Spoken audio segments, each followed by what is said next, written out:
Dah,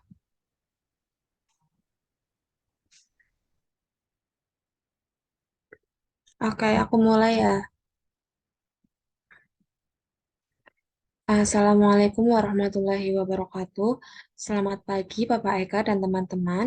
Di sini kami dari kelompok 10 akan mempresentasikan hasil diskusi kelompok kami terkait materi hukum bisnis yaitu hukum perlindungan konsumen dan anti monopoli.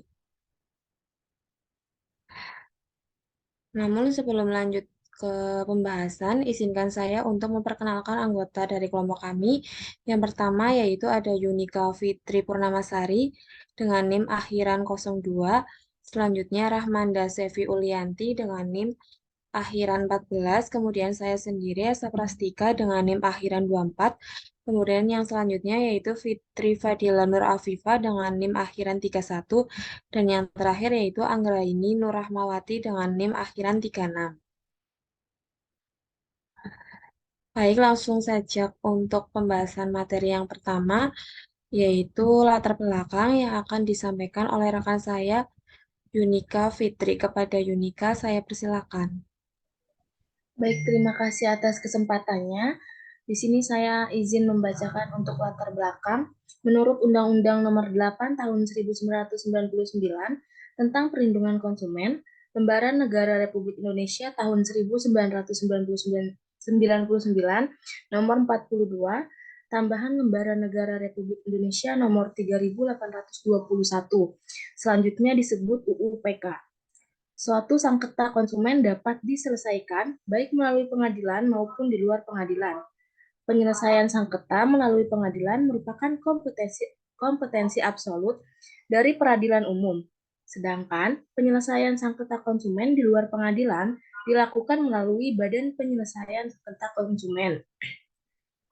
Salah satu hal yang terjadi mengenai timbulnya persaingan usaha yang tidak sehat, contohnya para pengusaha yang dekat dengan atau memiliki koneksi dengan elit kekuasaan memiliki kemudahan-kemudahan yang berlebihan sehingga berdampak kesenjangan sosial. Munculnya sekelompok kecil pengusaha kuat yang tidak didukung dengan semangat kewirausahaan sejati merupakan salah satu faktor yang mengakibatkan perekonomian menjadi sangat rapuh dan tidak mampu bersaing secara sehat. Next. Selanjutnya ada materi hukum perlindungan konsumen.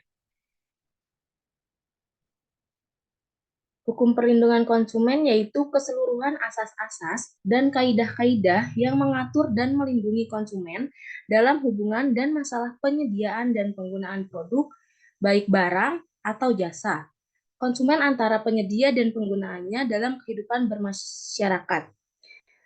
Menurut AZ Nasution tahun 2011 menjelaskan bahwa hukum perlindungan konsumen sebagai bagian khusus dari hukum konsumen. Hukum konsumen mengatur secara umum mengenai hubungan dan masalah penyediaan barang atau jasa. Sedangkan hukum perlindungan konsumen lebih menitik beratkan pada masalah perlindungan hukum terhadap konsumen.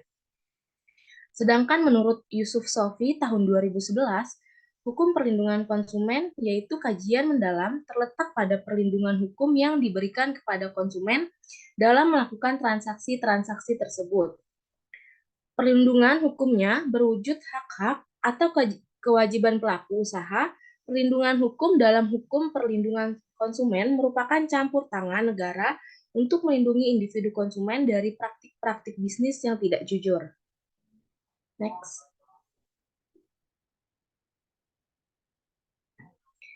Berdasarkan beberapa pendapat tersebut, maka hukum perlindungan konsumen pada dasarnya merupakan bagian khusus dari hukum konsumen, di mana tujuan hukum perlindungan konsumen secara khusus mengatur dan melindungi kepentingan konsumen atas barang atau jasa yang ada di masyarakat. Ketentuan-ketentuan hukum perlindungan konsumen tersebut terdapat dalam beberapa ketentuan peraturan perundang-undangan dalam hukum perdata, hukum pidana, hukum administrasi. Keterkaitan aspek-aspek hukum publik, yaitu hukum pidana dan hukum administrasi, dan hukum privat atau perdata. Dalam hukum perlindungan konsumen menunjukkan bahwa kedudukan hukum perlindungan konsumen berada dalam kajian hukum ekonomi. Next. Mungkin cukup sekian, selanjutnya saya kembalikan kepada moderator.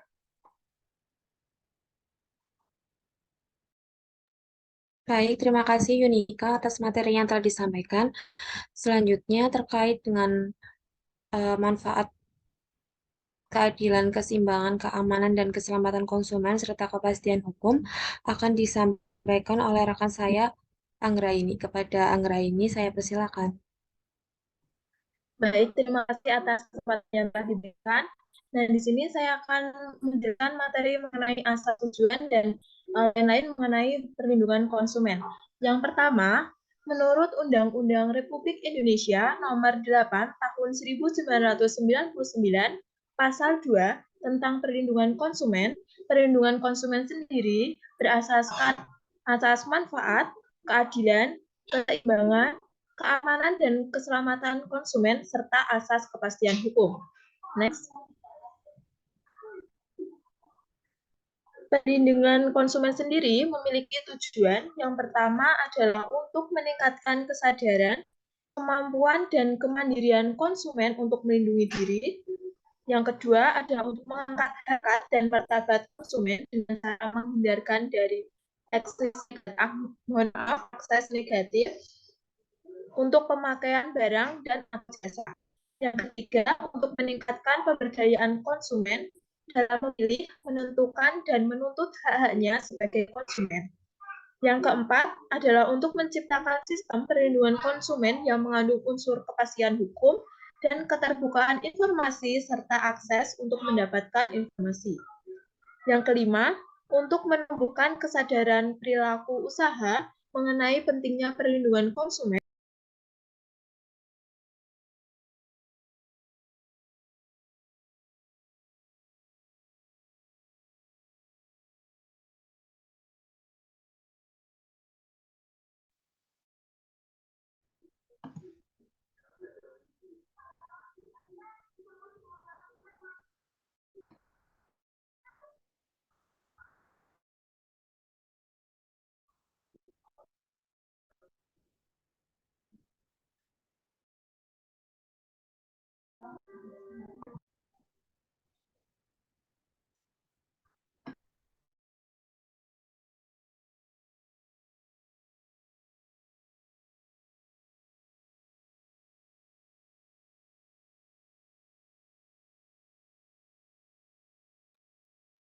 Baik, sepertinya rekan saya terkendala sinyal.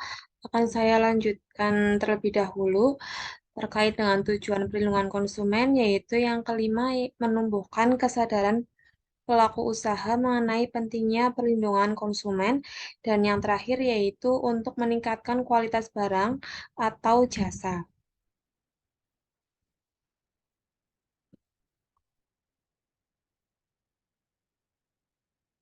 Eh, Mohon maaf, izin konfirmasi terlebih dahulu, apakah Anggra ini sudah bisa bergabung kembali? Sudah. Ya, baik. Izin untuk melanjutkan dan juga izin untuk nonaktifkan kamera. Menurut Undang-Undang Republik Indonesia Nomor 8 Tahun 1999 tentang perlindungan konsumen, pada pasal 4 dan juga 5 menyebutkan bahwa konsumen memiliki hak. Yang pertama adalah hak atas kenyamanan, keamanan, dan keselamatan dalam mengonsumsi barang dan jasa. Lalu yang kedua, hak untuk memilih barang dan atau jasa serta mendapatkan barang dan atau jasa tersebut sesuai dengan nilai tukar dan kondisi serta jaminan yang dijanjikan. Yang ketiga, hak atas informasi yang beredar, jelas, jujur mengenai kondisi dan jaminan barang dan atau jasa.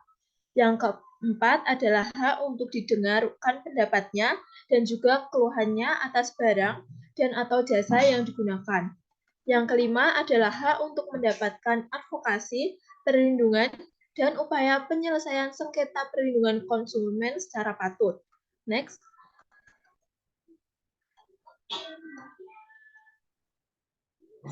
Yang keenam adalah hak untuk mendapatkan pembinaan dan pendidikan konsumen. Yang ketujuh adalah hak untuk diperlakukan dan dilayani secara benar dan jujur, serta tidak diskriminatif. Yang kedelapan adalah hak untuk mendapatkan kompensasi ganti rugi dan atau penggantian apabila barang atau jasa yang diterima tidak sesuai dengan perjanjian atau tidak sebagaimana mestinya. Next. Sementara itu, beberapa kewajiban yang dimiliki konsumen adalah yang pertama adalah untuk membaca dan mengikuti petunjuk informasi serta prosedur pemakaian atau pemanfaatan barang dan atau jasa demi keamanan dan keselamatan. Yang kedua, beritikat baik dalam melakukan transaksi pembelian barang atau jasa. Yang ketiga, membayar sesuai dengan nilai tukar yang disepakati. Dan yang terakhir adalah mengikuti upaya penyelesaian hukum sengketa perlindungan konsumen secara patut. Next. Untuk selanjutnya adalah hak dan kewajiban pelaku usaha. Menurut pasal 6 dan juga pasal 7 Undang-Undang Dasar Republik Indonesia Nomor 8 Tahun 1999 tentang perlindungan konsumen, beberapa hak yang dimiliki pelaku usaha adalah yang pertama, hak untuk menerima pembayaran yang sesuai dengan kesepakatan mengenai kondisi dan nilai tukar barang dan atau jasa yang diperdagangkan. Yang kedua, hak untuk mendapatkan perlindungan hukum dari tindakan konsumen yang beritikat tidak baik. Yang ketiga, hak untuk mendapatkan sepatutnya di dalam penyelesaian sengketa konsumen. Yang keempat adalah hak untuk rehabilitasi nama baik apabila terbukti secara hukum bahwa kerugian konsumen tidak diakibatkan oleh barang dan atau jasa yang diperdagangkan. Next. Sementara itu, pelaku usaha juga memiliki beberapa kewajiban. Di antaranya, yang pertama adalah beritikat baik dalam melakukan kegiatan usahanya. Yang kedua, memberikan informasi yang benar, jelas, dan jujur mengenai kondisi dan jaminan barang dan atau jasa, serta memberikan penjelasan penggunaan, perbaikan, dan juga pemeliharaan. Yang ketiga, memperlakukan atau melayani konsumen secara benar, dan jujur serta tidak diskriminatif. Yang keempat adalah menjamin mutu dan atau barang jasa yang diproduksi dan atau diperdagangkan berdasarkan ketentuan standar mutu barang dan atau jasa yang berlaku. Next. Yang kelima adalah memberi kesempatan kepada konsumen untuk menguji dan atau mencoba barang dan atau jasa tertentu serta memberikan jaminan dan atau garansi atas barang yang dibuat dan atau diperdagangkan. Yang keenam adalah memberikan kompensasi, ganti rugi, dan atau penggantian atas kerugian akibat penggunaan, pemakaian, dan juga pemanfaatan dan atau jasa yang diperdagangkan. Dan yang terakhir adalah memberikan kompensasi, ganti rugi, dan juga penggantian apabila barang dan atau jasa yang diterima atau dimanfaatkan tidak sesuai dengan perjanjian. Mungkin itu saja yang dapat saya kembalikan. Untuk materi selanjutnya, saya serahkan kepada moderator. Terima kasih. Baik, terima kasih Anggraini atas penjelasan materi yang telah disampaikan. Untuk yang selanjutnya yaitu terkait dengan perbuatan yang dilarang bagi pelaku usaha akan disampaikan oleh rekan saya Fitri. Kepada Fitri saya persilakan. Baik, terima kasih atas waktu yang telah diberikan. Di sini saya akan menyampaikan materi mengenai perbuatan yang dilarang bagi pelaku usaha. Larangan bagi pelaku usaha dalam memproduksi atau menjual produk. Yang pertama, tidak memenuhi standar yang ditentukan peraturan perundang-undangan. Yang kedua, kondisi dan keadaan produk seperti berat bersih, ukuran, keistimewaan, mutu, proses pengolahan tidak sesuai dengan yang dinyatakan dalam label atau keterangan produk. Yang ketiga, tidak sesuai dengan janji yang dinyatakan dalam label atau iklan promosi. Yang keempat, tanggal kadaluarsanya tidak tercantum. Yang kelima, tidak mengikuti ketentuan berproduksi secara halal, sebagaimana pernyataan halal yang dicantumkan dalam label. Yang keenam, tidak memasang label atas penjelasan barang sesuai dengan ketentuan. Yang ketujuh, tidak mencantumkan informasi atau petunjuk penggunaan barang dalam bahasa Indonesia. Next.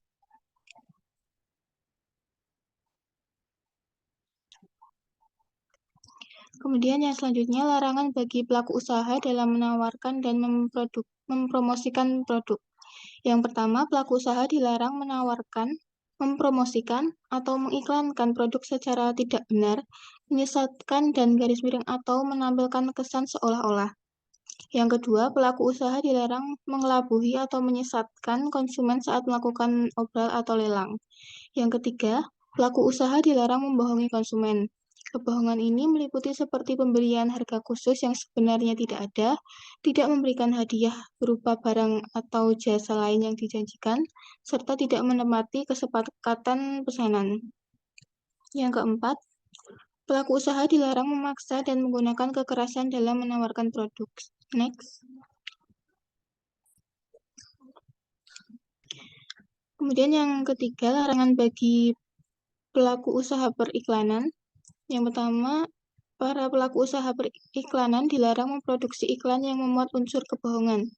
Misalnya, mengelabui konsumen mengenai kualitas, kuantitas, bahan kegunaan dan harga, serta ketepatan waktu penerimaan produk dan garansi terhadap produk tersebut. Yang kedua, para pelaku usaha periklanan juga dilarang memproduksi iklan yang memuat informasi yang keliru, salah, dan tidak tepat mengenai barang atau jasa. Next. Kemudian yang selanjutnya adalah materi anti-monopoli dan persaingan tidak sehat. Next.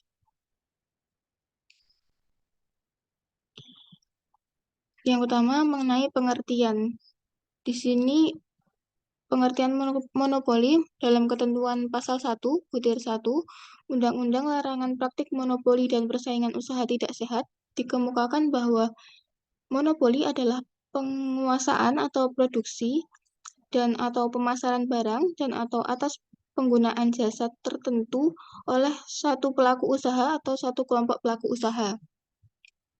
Kemudian praktik monopoli dalam pasal 1 butir 2 adalah pemusatan kekuatan ekonomi oleh satu atau lebih pelaku usaha yang mengakibatkan dikuasainya produksi dan pemasaran atas barang dan jasa tertentu sehingga menimbulkan persaingan usaha yang tidak sehat dan bisa merugikan kepentingan umum. Dalam pasal 1 butir 3 ditentukan bahwa pemusatan ekonomi adalah penguasaan yang nyata atas suatu pasar bersangkutan oleh satu atau lebih pelaku usaha sehingga dapat menentukan harga barang dan jasa.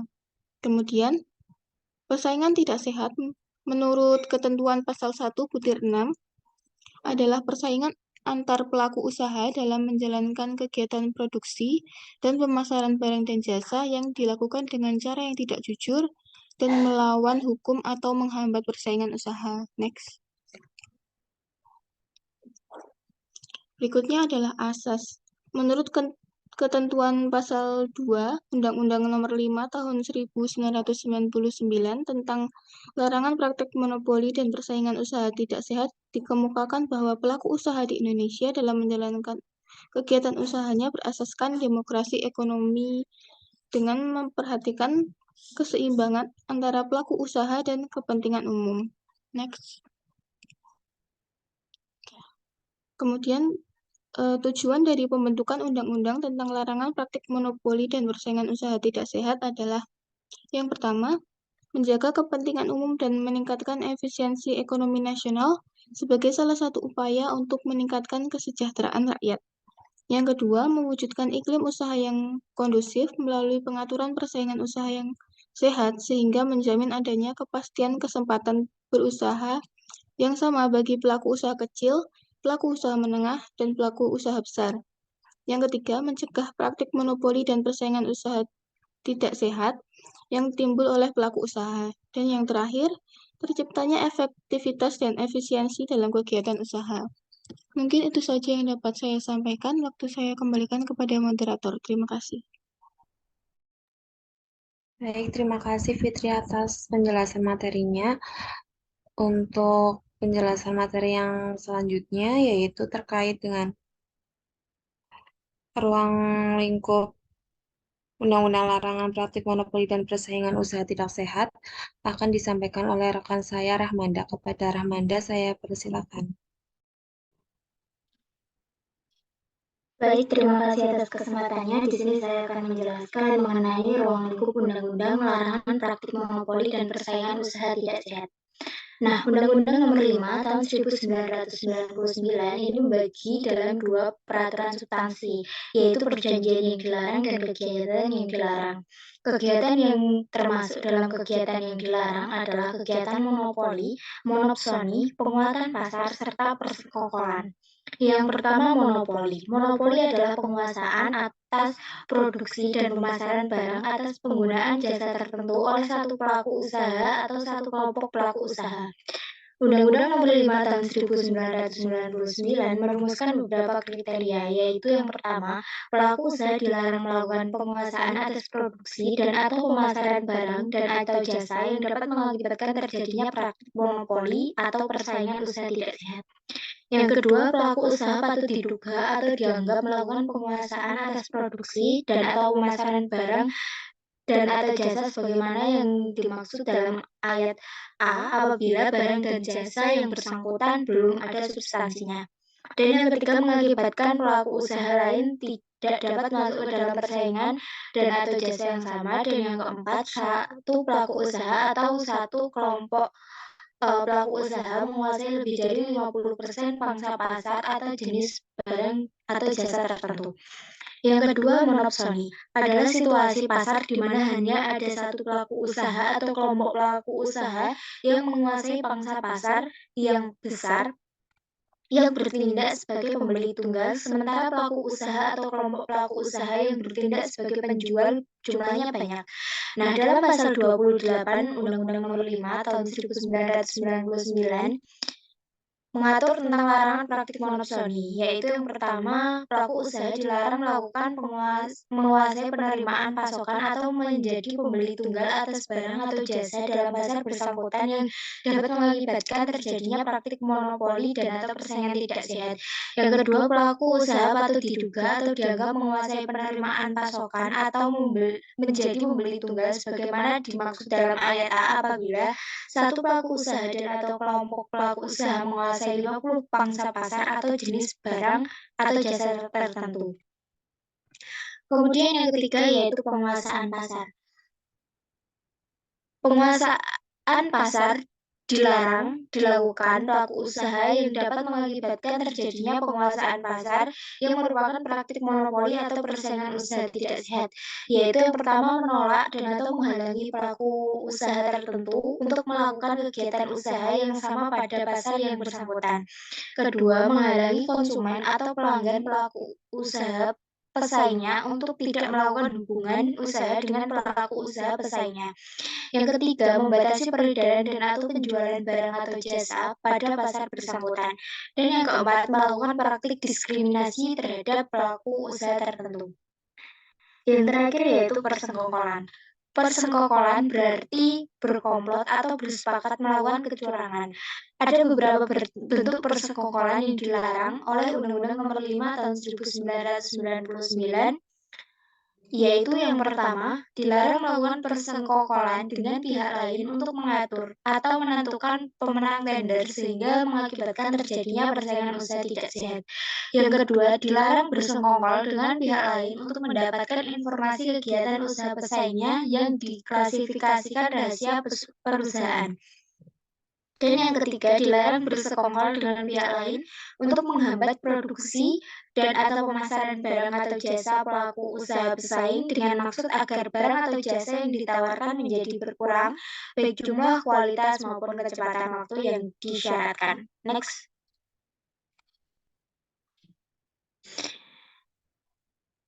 Nah, selanjutnya penegakan hukum. Penegakan hukum secara konkret adalah usaha berlakunya hukum positif dalam praktik sebagaimana seharusnya patut ditaati.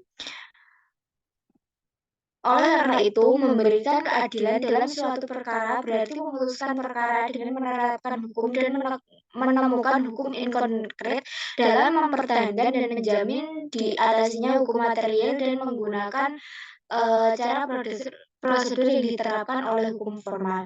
Selain melalui undang-undang untuk mengatasi masalah-masalah yang terjadi dalam persaingan usaha di Indonesia, dibentuklah Komisi Pengawas Persaingan Usaha atau KPPU. KPPU merupakan salah satu lembaga negara yang dibentuk oleh pemerintah berdasarkan keputusan Presiden Nomor 75 Tahun 1999 tentang Komisi Pengawas Persaingan Usaha. KPPU berperan sebagai salah satu lembaga penegak hukum yang memiliki tugas kompleks dalam mengawasi praktik persaingan usaha tidak sehat oleh para pelaku usaha. KPPU memiliki kewenangan dalam proses pemeriksaan hingga pemberian keputusan.